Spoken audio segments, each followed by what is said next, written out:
I would now like to explain the differences between DNA and RNA.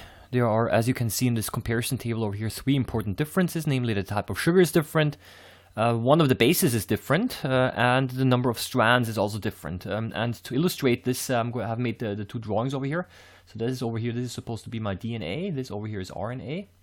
You see that already there are some striking similarities over here. Of course, you see that both of them are made of nucleotides, but the nucleotides are different. And the most obvious difference that you see over here is the number of strands. And you see that DNA is a double helix, and there are two strands. So that's basically one strand, and that's the second strand. So there are two strands, and RNA, of course, is only made of one strand. That is already the first important difference. Now, if you actually look a little bit into more detail, you're going to also see that over here you have a phosphate, of course, and a sugar, a phosphate, a sugar, and you also have a phosphate sugar backbone over here in RNA. However, the sugar over here, that's different. In DNA, it is deoxyribose, and in RNA, it is ribose sugar. But both of them are 5-carbon sugars. They're pentose sugars, but DNA has the one oxygen less in the sugar, and therefore it's called deoxyribose. And also the bases, there is one important difference. We know that in DNA, for example, for every A there is a T, for every G there is a C. And I'll just continue this for the sake of completion over here. And in RNA, you also have A's.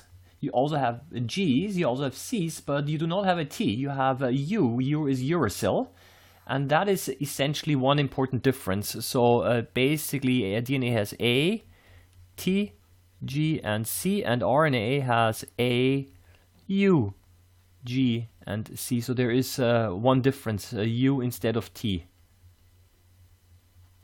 of a thymine, okay? Uracil instead of a thymine. And that is basically the three important differences. You can also see from the outside structure over here, on this drawing over here, that this is RNA, an example of an RNA molecule, and you see it has a complex three-dimensional structure. It's folded, some of them are quite folded backwards, but there is not this nice double helix structure that you find in a DNA molecule. There's also another way how you can essentially see whether it's DNA or RNA. Of course, you want to look for a deoxyribose, for a ribose and a U to check if it's an RNA, but you can also look identify it by looking at the distribution of bases. So, for example, if you see something, if a nucleic acid, let's say 30% A's, and let's say 10% T's, then you already know for two reasons why it must be a DNA. First of all, of course, because it contains a T, and because the percentage is different. Because if there are 30% A, there also have to be 30% T. So essentially, well, strictly speaking, this doesn't even exist because if there is a 30% A, there has to be a 30% T. So, if this were RNA, it wouldn't be possible because in RNA we don't have a T. So this actually doesn't even exist.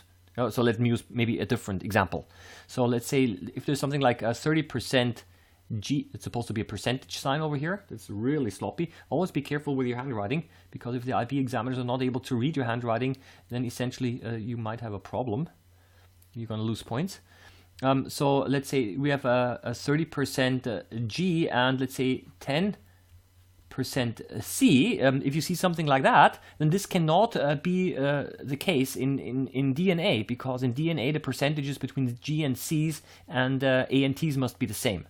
Yeah, so that is the thing, and the reason why this cannot be, well, this is a contradiction actually. This one over here is a contradiction, because if it cannot be RNA, because RNA does not contain a T, and it cannot be DNA, because in DNA the A and the T would have the same percentage. So this doesn't even, that's not even possible. Yeah. So that's basically the other thing that I just wanted to say. Make sure that essentially the that you can also the percentages are the same. So, for example, in DNA, if you're given, let's say that a DNA molecule has 10% A, then you already know the percentages of the other bases. You must know that there is also 10% T. That's 20% together, so 80% is left over for the G and the C, and 80% divided by 2, so that means 40% G and 40% C, and that's of course for DNA. But this rule does not apply for RNA. This does not apply for RNA. That's important. Yeah? So that's essentially also another, maybe a fourth difference that you might want to add, that the distribution of due to complementary base pairing in DNA, the distribution of the bases follows a certain rule in DNA. Okay, so that was basically the important differences between DNA and RNA.